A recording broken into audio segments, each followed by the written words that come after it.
Advocate Bhudev Mahanandia का अभिवादन स्वीकार कीजिए।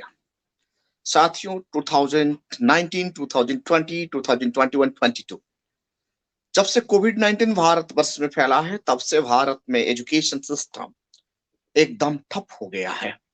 खास करके भारत का हर कोई लॉकडाउन हो गया, लेकिन सब लॉकडाउन खत्म होने के बाद सब खोलने लगा, लेकिन एजुकेशन सिस्टम आज तक ओपन कर नहीं पाया गवर्नमेंट। इसका मतलब क्या है? आर्टिकल 21 क्लॉज ए के तहत हम सबको पढ़ने की आजादी है, शिक्षा प्राप्त करने की आजादी है, लेकिन कोविड 19 के नाते आज भारत वर्ष में 25 करोड़ चिल्ड्रन एजुकेशन से वंचित हो रहे हैं। ये यूनिसेफ का स्टडी रिपोर्ट से ये पता चल रहा है। वर्तमान परिस्थिति में भारत में गांव देहात में रहने वाले schedule caste, schedule tribe, OBC and minority बच्चे एजुकेशन से दूर हो गए हैं। लगभग 25 करोड़ बच्चों का एजुकेशन बर्बाद हो चुका है। मतलब 2020-21 एजुकेशन सेशन बच्चों का खराब हो गया। 2021-22 सेशन का एजुकेशन भी बच्चों का खराब होने की जा रहा है। बच्चे इम्तिहान नहीं दिए लेकिन पास हो गए। मतलब क्या है? भारत विश्व गुरु बन रहा है। जो बच्चा एग्जामिनेशन नहीं देता और उनका रिजल्ट पास में आ जाता है, ऐसे तो देश विश्व गुरु बनेगा।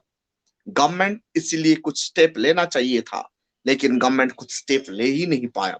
सबसे पहले स्कूल और कॉलेज को और यूनिवर्सिटीज में सैनिटाइज करवा के वहां का बच्चों को और स्टाफ को फर्स्ट इनको वैक्सीनेशन करना चाहिए था और स्कूल खोल देना चाहिए था। एजुकेशन सेंटर को ओपन करना चाहिए था। गवर्नमेंट का जितना भी पैसा उनका पीछे लगाकर एजुकेशन को डेवलप करने के लिए कोशिश होना चाहिए, लेकिन हो नहीं पाया। वर्तमान तारीख में आप देखेंगे लगभग लगभग million of the student, 6 million of the boys and the girls school छोड़ चुके हैं।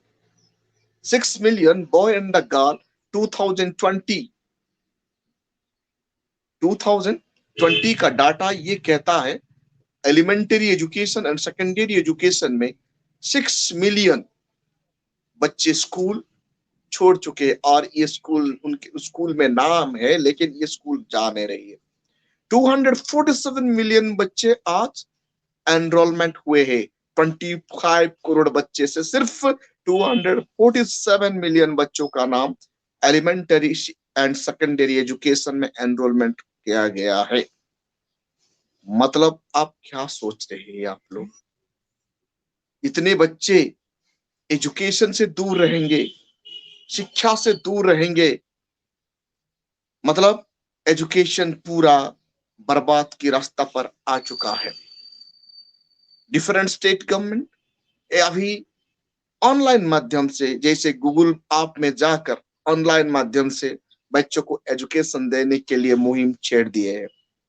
लेकिन ये प्रश्न मन में आता है, क्या हमारा देश में, भारत वर्ष में हर गांव में इंटरनेट कनेक्टिविटी है?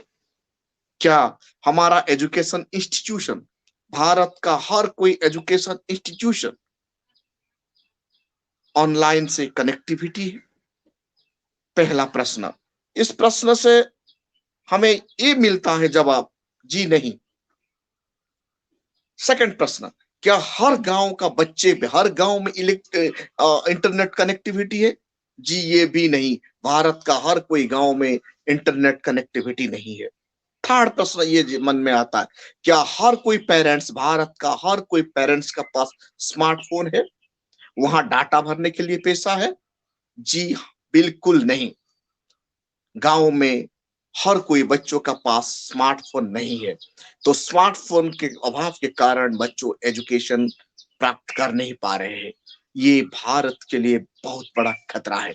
इसलिए भारत का गवर्नमेंट को इसके लिए ध्यान देना चाहिए था, लेकिन गवर्नमेंट इसके लिए ध्यान नहीं देता। गवर्नमेंट सिर्फ इलेक्शन में मस्त है, इलेक्शन में मस्त है और अपना कुर्सी बचाने के लिए मस्त है। जब देश का एजुकेशन ऐसे ही बर्बाद हो जाएगा, क्या भारत खाक में विश्व गुरु बनेगा? ये बड़ा चिंता की बात है।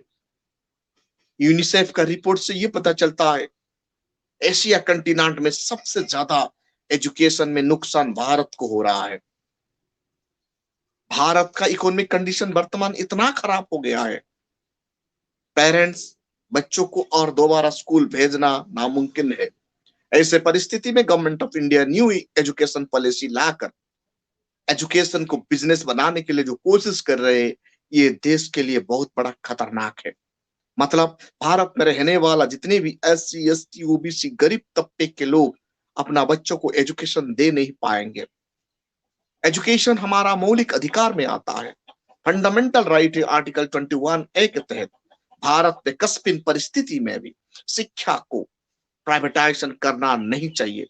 शिक्षा को प्राइवेटाइजेशन किया गया मतलब ये देश बर्बाद हो जाएगा, क्योंकि लगभग 90% लोग अपना बच्चों को एजुकेशन देने के लिए उनका पास साधन नहीं है और इकोनॉमिक कंडीशन खराब है।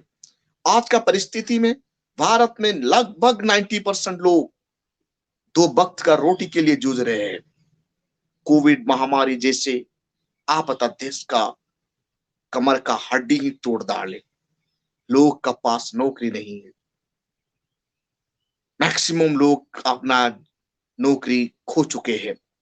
जितना भी सेविंग था वो सेविंग अब खाली हो रहा है। सेविंग पैसा उठाकर लोग अपना घर चला रहे हैं।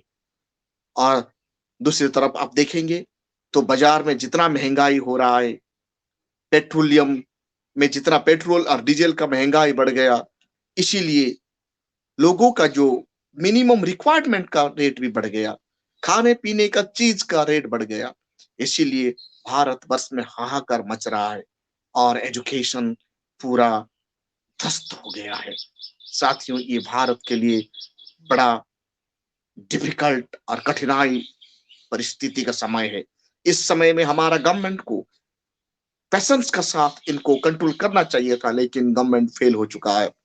गवर्नमेंट मिशनरी एब्सोल्युटली फेल है, क्योंकि देश को चलाने के लिए फाइनेंस जरूरत है और ये फाइनेंस गवर्नमेंट अपना पर्सनल यूज के लिए, विस्टा प्रोजेक्ट के लिए यूज करता है, लेकिन एजुकेशन के लिए नहीं, हेल्थ के लिए नहीं।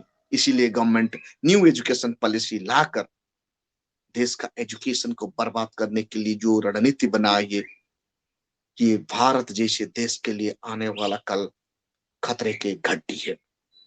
अभी हमारा सिटीजन नहीं जगेंगे तो अभी नहीं तो कभी नहीं, और भारत का एजुकेशन सिस्टम संपूर्ण रूप से ध्वस्त हो जाएगा। साथियों, इस वीडियो को ज्यादा से ज्यादा कमेंट कीजिए और लाइक कीजिए। Thank you.